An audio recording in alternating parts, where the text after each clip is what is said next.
नहमदुहु व नसल्ली अला रसूलिहिल करीम अम्मा बाद आउज़ बिल्लाहि मिनश शैतानिर रजीम बिस्मिल्लाहिर रहमानिर रहीम रब्बि इश्रह ली सदरी व यस्सिर ली अमरी वाहलुल उक़दतम मिन लिसानी यफ़क़हू क़ौली।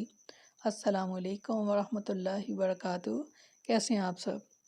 इंशाअल्लाह खैर वाफ़ियत से होंगे। अल्लाह ताला आप सबको अपने हिफ्ज़ व अमान में रखे, आमीन सुम्मा आमीन।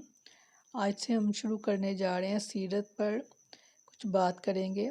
बहुत खूबसूरत किताब, और बल्कि सीरत नबी पर जो दुनिया भर में पहला इनाम जो है इस किताब ने हासिल किया वो है अर्रहीकुल मख्तूम। कोशिश करते हैं आज देखें सीरत को और अपना ईमान ताज़ा करें। जो जद अमजद हैं आप सल्लल्लाहु अलैहि वसल्लम के, वो हैं हज़रत इब्राहीम अलैहिस्सलाम, जो कि असलन जो थे इराक़ के एक शहर उर के बाशिंदे थे। ये शहर दरियाए फ़रात के मगरबी साहिल पर कूफे के करीब वाक़या था। इसकी खुदाई के दौरान जो कुतबात बरामद हुए हैं, इनसे इस शहर के मुतल्लिक़ बहुत सी तफसीलात मंज़र-ए-आम पर आई हैं, और हज़रत इब्राहीम अलैहिस्सलाम के ख़ानदान की बाज़ तफसीलात और बाशिंदगान मुल्क के दीनी और इज्तिमाई हालात से भी पर्दा हटा। ये मालूम हुआ कि हज़रत इब्राहीम अलैहिस्सलाम यहाँ से हिजरत करके शहर हरान तशरीफ़ ले गए थे, और फिर वहाँ से फ़लस्तीन जाकर इसी मुल्क को अपनी पैगम्बराना सरगर्मियों का मरकज़ बना लिया था, और दावत और तबलीग के लिए यहीं से अंदरून व बैरून मुल्क मसरूफ़ तगोताज़ रहा करते थे।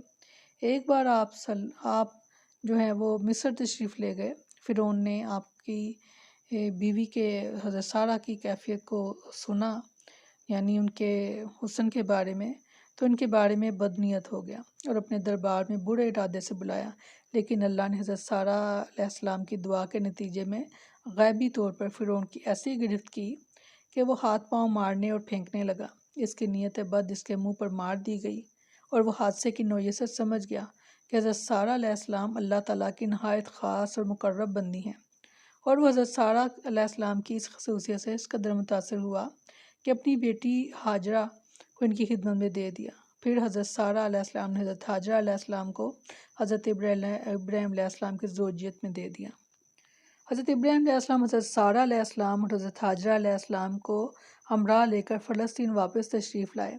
फिर अल्लाह ताला ने हज़रत इब्राहीम अलैहिस्सलाम को हाजरा अलैहिस्सलाम के बतन से एक फ़र्ज़ंद अर्जमंद यानी इस्माइल अलैहिस्सलाम अता फ़रमाया। लेकिन इस पर हज़रत सारा अलैहिस्सलाम को, जो बे औलाद थी, बड़ी गैरत आई, और उन्होंने हज़रत इब्राहीम अलैहिस्सलाम को मजबूर किया कि हज़रत हाजरा अलैहिस्सलाम को इनके नौज़ईदा बच्चे समेत जलावतन कर दें। हालात ने ऐसा रुख इख्तियार किया कि इन्हें हज़रत सारा अलैहिस्सलाम की बात माननी पड़ी, और वह हज़रत हाजरा अलैहिस्सलाम और हज़रत इस्माइल अलैहिस्सलाम को हमरा लेकर हज्जाज तशरीफ़ ले गए, और वहाँ एक बेआबो गया वादी में बैतुल्ला शरीफ के करीब ठहरा दिया। उस वक्त बैतुल्ला शरीफ ना था, सिर्फ टीले की तरह उबड़ी हुई ज़मीन थी। सैलाब आता था तो दाएं बाएं से कतरा कर निकल जाता था। वहीं मस्जिद हराम के बालाई हिस्से में जमजम के पास एक बहुत बड़ा दरख्त था। आपने इसी दरख्त के पास हज़रत हाजरा और हज़रत इस्माइल अलैहिस्सलाम को छोड़ा था। इस वक्त मक्का में ना पानी था, ना आदम और आदमजाद, इसलिए हज़रत इब्राहीम अलैहिस्सलाम ने एक तोशा दान में खजूर और एक मशकीज़े में पानी रख दिया। इसके बाद फ़लस्तीन वापस चले गए, लेकिन चंद ही दिन में खजूर और पानी ख़त्म हो गया और सख्त मुश्किल पेश आई। मगर इस मुश्किल वक्त पर अल्लाह के फजलों से करम से जमजम का चश्मा फूट पड़ा, और एक अरसे तक के लिए सामान्य रिज़्क़ और मताए हयात बन गया। और कुछ अरसे बाद फिर यमन से एक कबीला आया जिसे तारीख़ में जरहम सानी कहा जाता है। ये कबीला इस्माइल अलैहिस्सलाम की माँ से इजाज़त लेकर मक्का में ठहर गया। कहा जाता है कि यह कबीला पहले मक्का के गिरदोपेश की वादियों में सुकूनत पजीर था। सही बुखारी में इतनी सराहत मौजूद है कि रहाइश की गर्ज से ये लोग मक्का में हज़रत इस्माइल अलैहिस्सलाम की आमद के बाद और उनके जवान होने से पहले वारिद हुए थे, लेकिन इस वादी से इनका गुज़र इससे पहले भी हुआ करता था।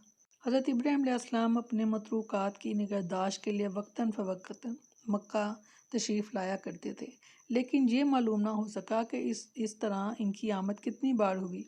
अलबत्ता तारीख़ी माख़ज़ में 4 बार इनकी आमद की तफसील जो है महफूज है, जो कि यह है कि पहली बार कुरान मजीद में बयान किया गया है कि अल्लाह ताला ने हज़रत इब्राहीम अलैहिस्सलाम को ख्वाब में दिखलाया कि वो अपने साहबजादे हज़रत इस्माइल अलैहिस्सलाम को ज़िबह कर रहे हैं। ये ख्वाब एक तरह का हुक्म इलाही था, और बाप बेटे दोनों इस हुक्म इलाही की तामील के लिए तैयार हो गए اور جب دونوں نے سر تسلیم خم کر دیا اور باپ نے بیٹے کو پیشانی کے بل لٹا دیا تو اللہ نے پکارا، اے ابراہیم، تم نے خواب کو سچ کر دکھایا، ہم نیکوکاروں کو اسی طرح بدلہ دیتے ہیں۔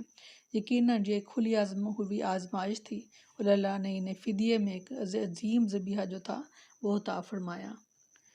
کوشش کریں گے انشاءاللہ تعالیٰ سیرت کو جاننے کی۔ اللہ تعالیٰ ہمیں ہماری خاص مدد فرمائے۔